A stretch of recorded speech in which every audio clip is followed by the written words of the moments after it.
If I offend you, do we offend others? There we go. Don't bruise the fruit.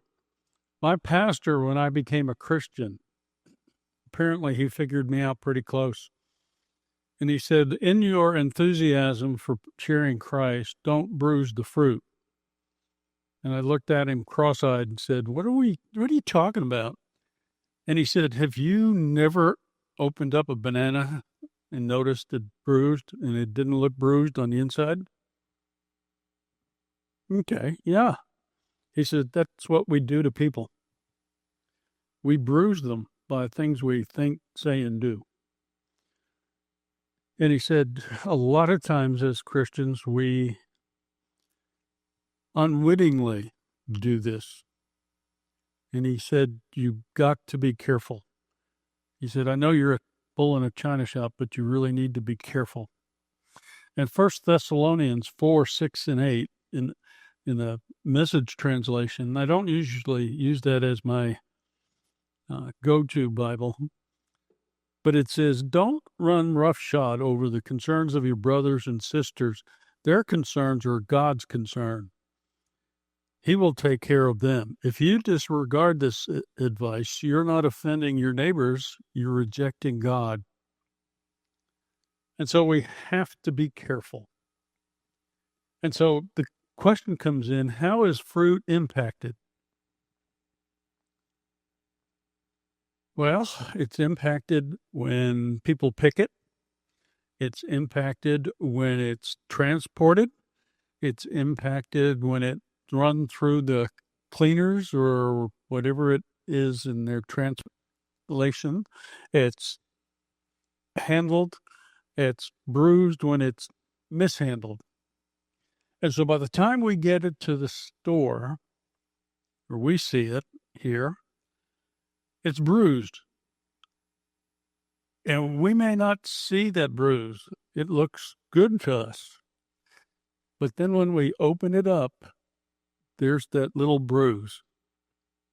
And if we leave it too long, that bruise spreads and spreads, and eventually it will come out to the surface.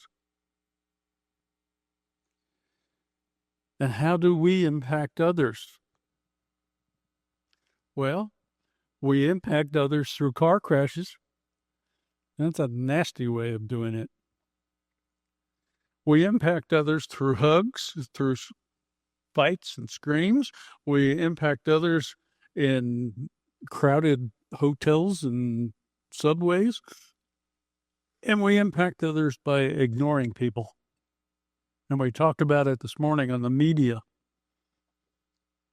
And so we have to be careful on how we do that. We also impact others through just brute force. Fights, accidents, threats, playing sports.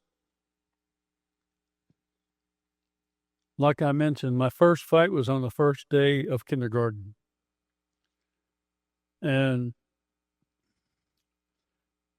unfortunately for the teachers, for the nun, as a matter of fact, I was in Catholic school till 4th grade, and then I got kicked out. First day, teacher calls the names, and I didn't answer. And so she comes up to me, and she goes, young man, what is your name?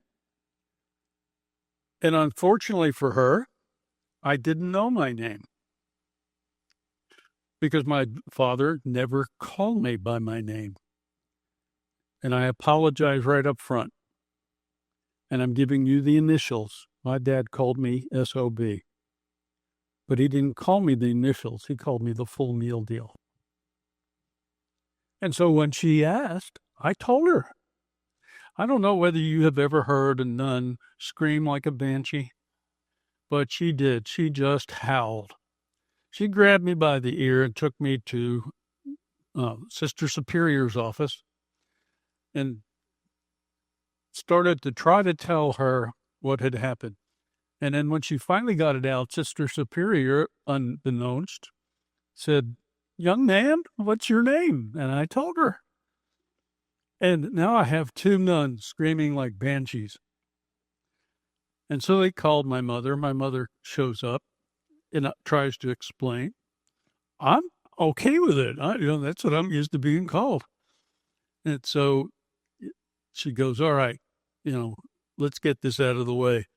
And so we go outside in the schoolyard because by this time it's lunch, or not lunch, but it's recess. And so my mother feels like I've been offended and buys me ice cream. Back in the old days, the plastic, and you push it up. Well, some kid comes along and right in my face. That's all I needed. I grab him by the collar. I punch him in the nose. I break his nose. Blood's going everywhere. While I'm hitting him in the nose, I also kick him in his family jewels. He is now on the ground. I'm jumping on him. I jump right square in his chest, and it takes a nun, a screaming nun, and my mother to get me off this kid. We're both going to Sister Superior. Sister Superior, we walk in, and she takes one look at me, and she goes, is this what we can expect from this one? And my mother is just apologizing out the hill. She goes, it's not his fault. She goes, yeah, I'm sure it is. And so that was my first day of kindergarten.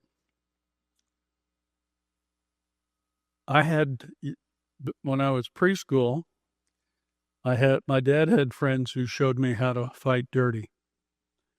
They told me that I was going to be a short kid. I was Irish Catholic. I figured I was going to be a leprechaun because I was always short. And we moved a lot. And every time we moved, I was either the shortest or the second shortest kid in the class. Now, my brother, after the second grade, was always in the same class with me. So he was always up there.